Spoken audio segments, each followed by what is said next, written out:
l'exemple type de la valeur de rendement classique, une société mature sur son marché dont les besoins en investissement sont limités. France Télécom procure un rendement de 9% en 2011. Trop beau pour être vrai?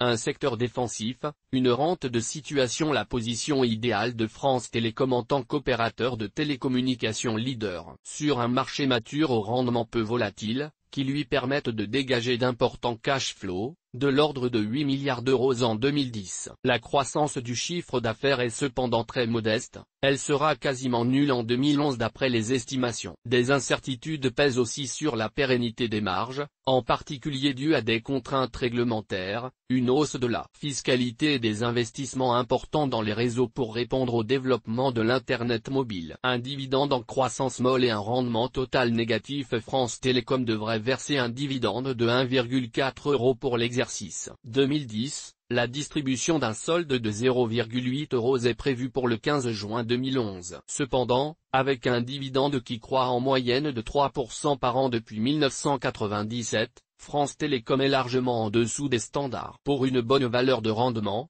qui doit augmenter son dividende d'au moins 10% par an. Or les marges de manœuvre pour des augmentations sont assez réduites, le taux de distribution étant déjà à 77%. Quant à la politique de dividende, elle est constante avec un versement chaque année depuis la cotation en 1996, un seul écart ayant eu lieu en 2002. Suite à de nombreuses acquisitions en cash et à l'éclatement de la bulle Internet, des pertes de 20 milliards d'euros avaient été constatées. Quant au cours de bourse, sa performance négative en 2010, moins 11,76%, plombe le rendement total réel qui s'établit à moins 2,76%. Décidément, les bonnes affaires en termes de rendement global ne sont pas toujours celles que l'on pense. Anna Scheffler Café de la Bourse.